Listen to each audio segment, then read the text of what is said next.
Fotosintesis terdiri atas dua tahap serangkaian reaksi kimia yang kompleks, yaitu reaksi terang dan reaksi gelap.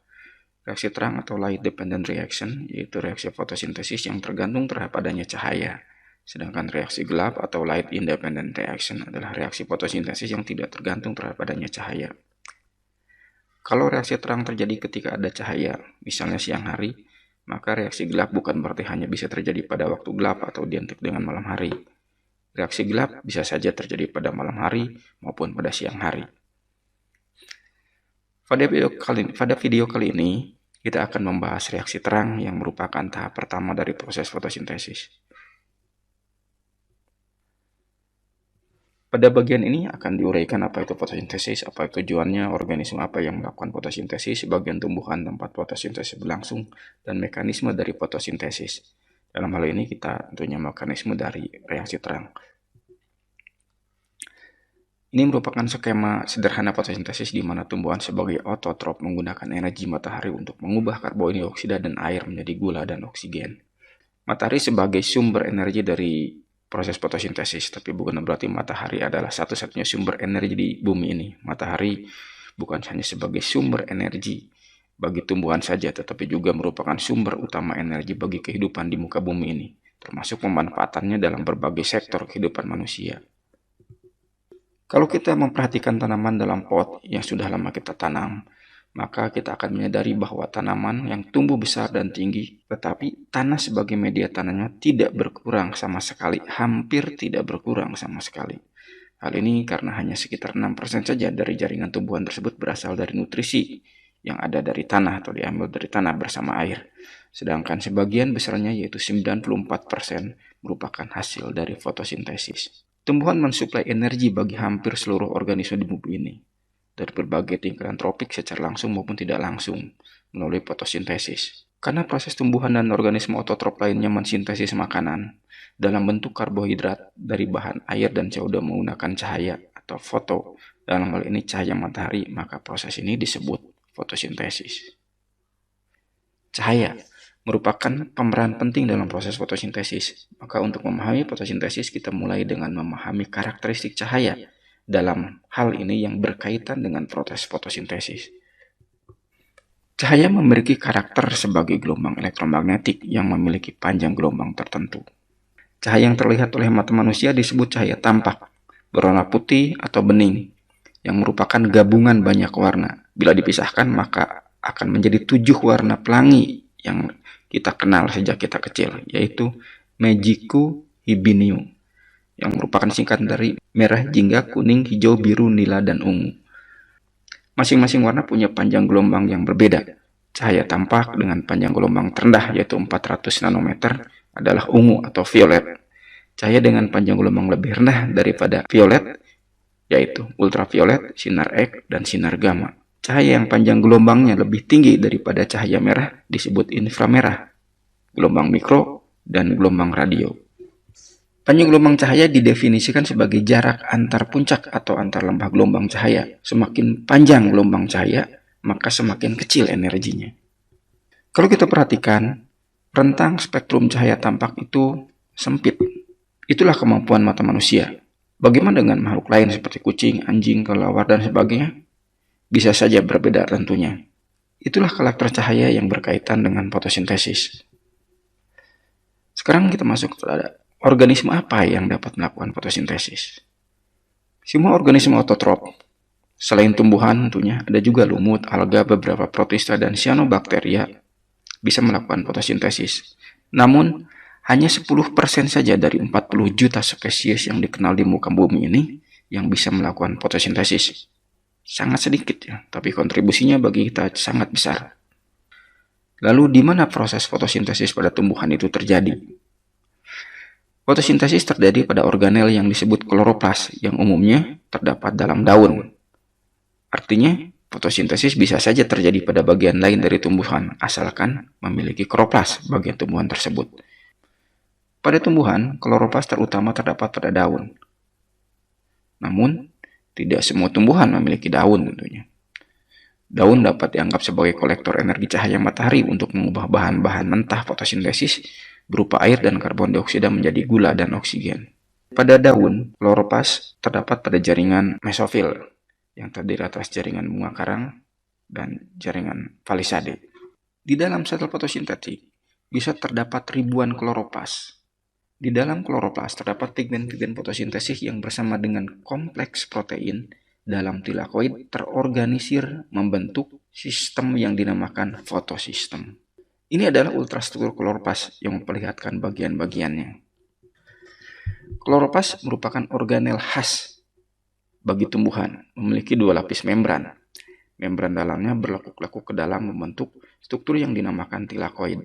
Tilakoid pada bagian-bagian tertentu bertumpuk-tumpuk seperti tumpukan koin. Disebut grana. Cairan yang mengisi rongga kloroplast disebut stroma. Reaksi terang fotosintesis terjadi dalam tilakoid, sedangkan reaksi gelap berlangsung di dalam stroma dari kloroplast. Kita sering terkagum-kagum melihat keindahan warna-warni tumbuhan, terutama daunnya, seperti yang ada dalam gambar ini. Warna-warni tersebut merupakan refleksi dari pigmen-pigmen yang terkandung dalam kloroplast daun tersebut. Kloroplast membantu beberapa pigmen fotosintesis, yaitu klorofil A, klorofil B, dan karotenoid misalnya. Dominansi dari warna-warni tersebut menghasilkan warna-warna yang kita lihat. Klorofil merupakan pigmen yang paling umum dan paling banyak terdapat pada tumbuhan dan alga. Klorofil A dan klorofil B adalah dua klorofil yang paling banyak pada autotrop. Klorofil A mengabsorpsi cahaya merah, biru, dan violet. Ini adalah struktur dari molekul klorofil. Klorofil A dan klorofil B. Yang membedakan antara klorofil A dan klorofil B adalah gugus metilnya pada cincin utamanya, di mana klorofil A memiliki gugus metil, sedangkan klorofil B mengganti gugus metil tersebut dengan gugus karbonil. Kita perhatikan gambar dua burung di sini. Burung yang satu tampak berwarna merah, dilihat oleh burung yang satunya lagi. Bulu burung yang berwarna merah ini didominasi bulunya oleh pigmen karotenoid. Pigmen ini menyerap beberapa panjang gelombang cahaya dan memantulkan yang lainnya. Cahaya matahari atau cahaya tampak minus gelombang cahaya atau warna yang diserapnya sama dengan warna yang terlihat dari benda tersebut. Cahaya tampak yang diterima oleh benda, baik itu benda mati atau benda hidup, umumnya akan mengalami dua hal. Pertama, dipantulkan sebagian atau seluruhnya. Yang kedua, diserap sebagian atau seluruhnya.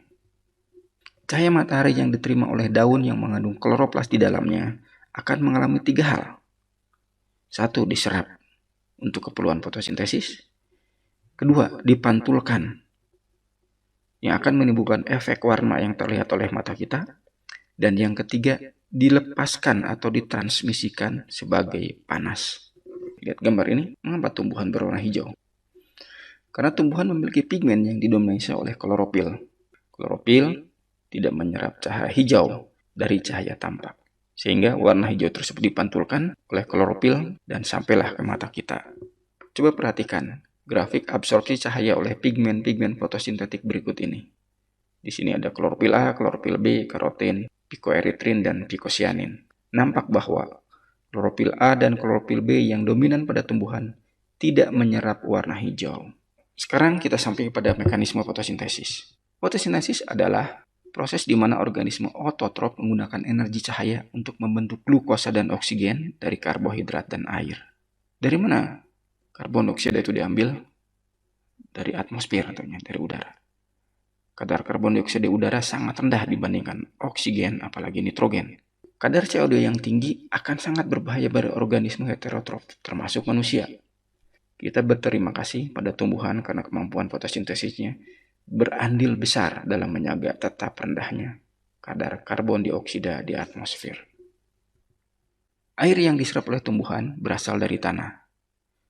Sebagian digunakan untuk fotosintesis, yaitu kurang dari 1% saja, sebagai sumber elektron dan menghasilkan oksigen sebagai hasil sampingnya, yang menyebabkan kita merasa segar di saat berada di bawah pohon.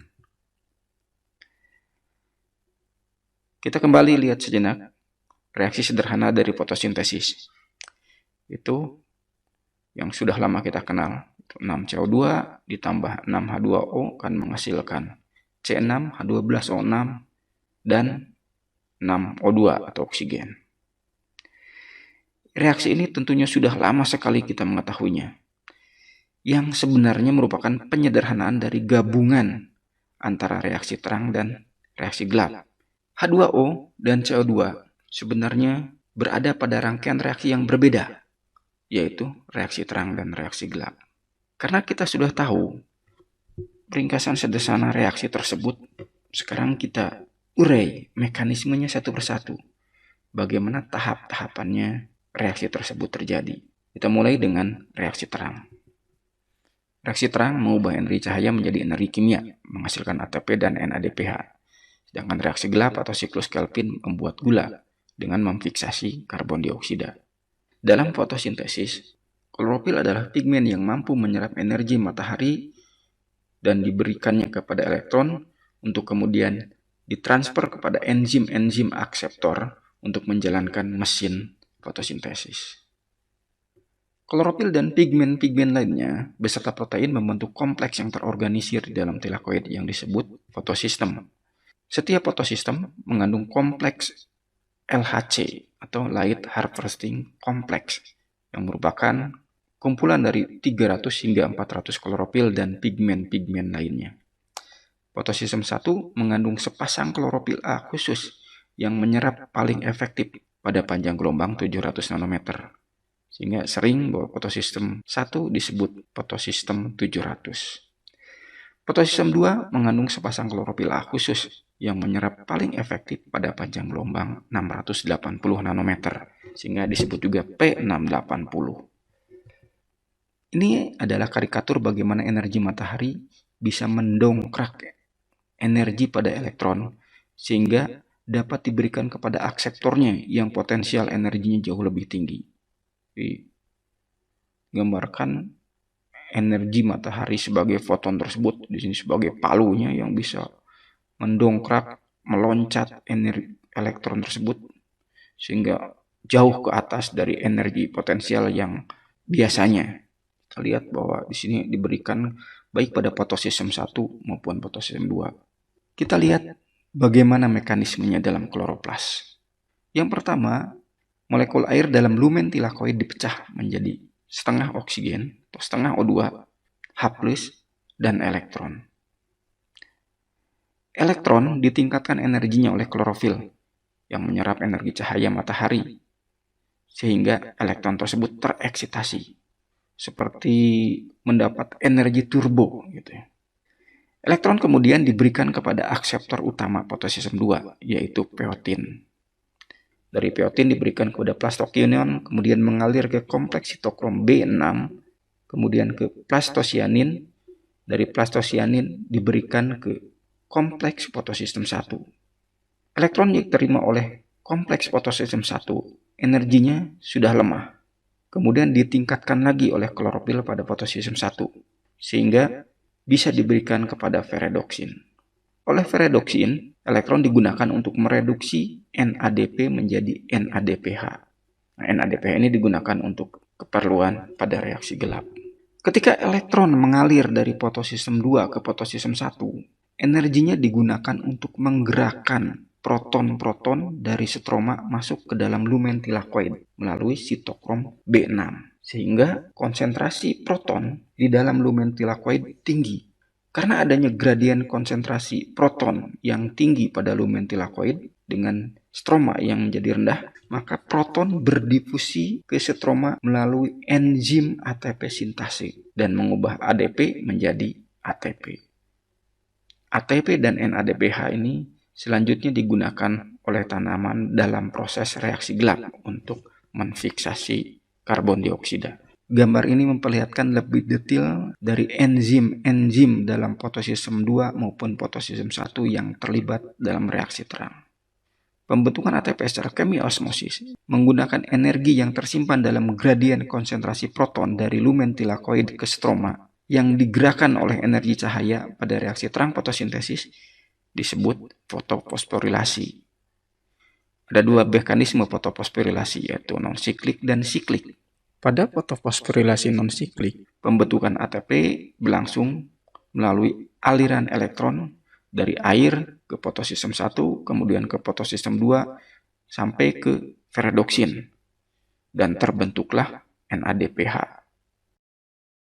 Sedangkan pada fotofosforilasi siklik, yaitu bila elektron yang digunakan bukan dari hasil pemecahan molekul air, tetapi dari fotosistem 1 yang diberikan kepada ferredoksin, tetapi oleh ferredoksin tidak digunakan untuk mereduksi NADP menjadi NADPH, melainkan diberikan kepada plastokinon. Dari plastokinon, elektron mengalir ke kompleks sitokom B6, plasosianin, dan kembali ke fotosistem 1, kemudian ke ferredoksin, dan kembali lagi ke plastokinon lagi, sampai kebutuhan terhadap ATP untuk reaksi gelap terpenuhi. Oleh karena itu, elektron berputar-putar atau siklik untuk menghasilkan ATP. Pada fotofosforilasi siklik, tidak dibentuk NADPH. Pada proses ini juga tidak diperlukan elektron dari fotosistem 2. Jadi, dari serangkaian proses pada reaksi terang, molekul air dipecah menjadi oksigen, menghasilkan ATP dan NADPH. ATP dan NADPH merupakan senyawa yang diperlukan dalam tahap selanjutnya dari fotosintesis, yaitu dalam reaksi gelap atau siklus Kelvin.